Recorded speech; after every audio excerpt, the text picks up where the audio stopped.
menyaksikan Kita Streaming. Jangan lupa like, komen, dan subscribe.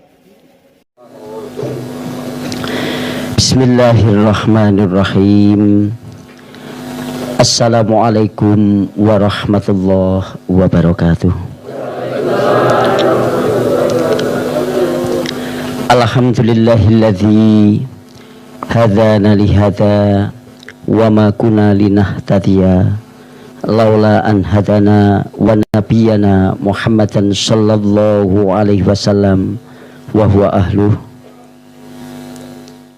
Rabbi shrahli sadri wa yassirli amri wahlul 'uqdatam min lisani yafqahul qawli. Ya Allah, ya Rabbi, semoga ucapan yang keluar dari lisan saya ini nanti ucapan yang diridhoi oleh Allah Subhanahu wa ta'ala, ucapan yang hak dan ucapan yang dapat diterima seluruh warga Nusantara, khususnya warga Bintang Kemakmuran Nusantara. Di sini saya mau menerangkan yaitu sesungguhnya saya adalah dari orang yang sangat kecil sekali, yaitu dari akar rumput. Dan sesungguhnya lah cerita yang mau saya ceritakan ke panjenengan sedoyo ini nanti buat acuan atau paparan. Pertama,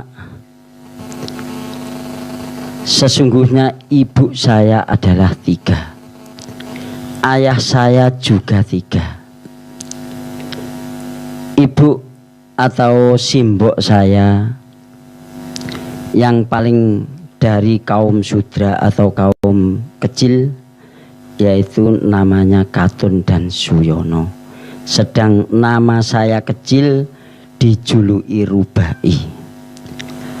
Ibu saya yang nomor 2 yaitu namanya Wuni atau Yusni. Abah saya Muhammad Suhudi. Sedangkan saya diberi nama Imam Baihaqi. Yang ketiga, umi saya namanya Salamah. Abah saya namanya Kamaluddin Idovi Mahdi.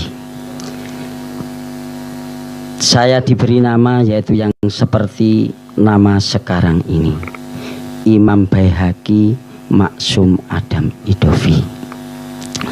Jadi sesungguhnya lah saya ini terlahir dari orang kecil, walaupun ada nasab dari Idovi Mahdi itu tadi. Terus di dalam perjalanan saya, perjalanan spiritual, yaitu saya dulu mau mencari tumakninah atau tenang di dalam sholat. Jadi sejak kecil, sejak saya akhir balik, itu saya mencari biar saya itu dapat sholat tumakninah. Karena ada di dalam Al-Quran bahwasanya orang yang beruntung adalah orang yang khusyuk di dalam sholatnya. Jadi saya terus-terusan mencari, merenung dan merenung agar supaya saya itu bisa khusyuk di dalam sholat, mengerti jiwa, mengerti diri, dan mengerti bahwasanya sesungguhnya saya ini dijalankan oleh Yang Maha Kuasa. Semenjak itulah saya mencari, merenungkan diri saya sendiri, bahkan ibaratnya yang nyata itu mana, yang gaib itu mana. Jadi di situ saya ditemui seorang hamba Allah yang mengaku namanya Dewi Fatimah. Dewi Fatimah itu mungkin itu seorang bidadari yang dulu bilang kepada saya bahwasanya mau ikut saya dimanapun saya berada. Akan tetapi saya malah bingung, kenapa panjenengan mengikuti saya padahal saya ini tidak mengerti tentang perempuan. Saya ini belum seneng namanya perempuan. Tapi dia tetap mengikut saya dan dia menyuruh saya agar supaya mengerti akan namanya cinta kasih. Bukan kasih untuk perempuan tapi kasih untuk semua makhluk. Jadi kasih saya bukan kok kasih seperti kasih saya seperti istri atau anak saya, akan tetapi kasih untuk semua makhluk. Disitulah perjalanan saya mulai. Saya terus seperti yang saya bilangkan waktu di pinggir lautan itu tadi. Saya melihat laut, saya bingung melihat laut di mana yang mau saya hantarkan untuk menuju ke Yang Maha Kuasa. Ternyata saya dibatasi oleh pandangan saya. Saya pun merenung melihat ke bumi, ternyata hamparan itu juga membatasi pandangan saya. Dan saya menghadap ke langit. Hadapan saya ke langit itu tadi membikin kepayahan, membikin saya tidak berdaya. Bahkan saya lemes, tidak bisa memikirkan apa-apa kecuali takut akan kekuasaan Allah Subhanahu wa Ta'ala. Akhirnya di perjalanan itu saya terus merenung dan itu berjalan bertahun-tahun. Sampai akhirnya ketemulah saya dengan seorang, yaitu Noto Dipuro itu tadi. Noto Dipuro mengajak saya ke rumahnya, yang rumahnya ada di Keraton Jawa Tengah. Mungkin saya udah lupa, tapi tempatnya di lokasi Keraton Jawa Tengah. Di situ saya dipertemukan dengan adiknya, namanya Setiowati, dan adiknya itu katanya darahnya putih. Disuruhnya saya untuk menikahinya karena saya itu belum ngerti tentang pernikahan. Saya itu masih muda sekali, jadi saya tidak mau untuk menikah. Tapi terus dipaksa, akhirnya ternyata pernikahan itu cuma pernikahan ritual. Jadi bukan pernikahan yang kayak saya nikah seperti istri saya itu tadi, tapi nikah untuk ritual, yaitu agar supaya dia bisa menyempurnakan dirinya.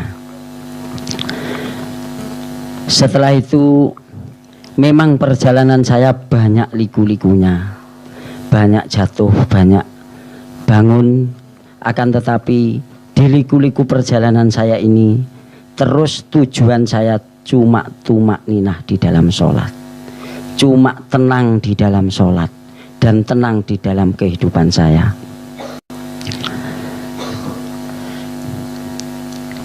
Setelah saya kira-kira umur saya belasan tahun, mungkin 15 atau 16, saya itu memang jiwa saya itu ada di hutan Banyuwangi yang dinamakan Alas Purwo itu. Jiwa saya ada di sana. Kenapa Purwo? Karena saya harus ngawiti. Tapi dulu itu saya belum mengerti itu Purwo apa, itu apa, belum mengerti. Setelah jiwa saya ada di Alas Purwo itu, pikiran saya itu seakan melayang-layang. Jadi setiap hari saya itu terus memikirkan, sesungguhnya kasih itu bagaimana, sesungguhnya cinta itu bagaimana. Alangkah saya ini merasa orang yang sangat tidak berdaya sekali, karena sesungguhnya di dalam jiwa saya ini perang batin saya ini. Di satu pihak saya ingin seperti orang-orang biasa, di salah satunya saya ingin menunjukkan bahwasanya saya harus berhasil mencapai kesempurnaan, yaitu tumak ninah di dalam sholat itu tadi.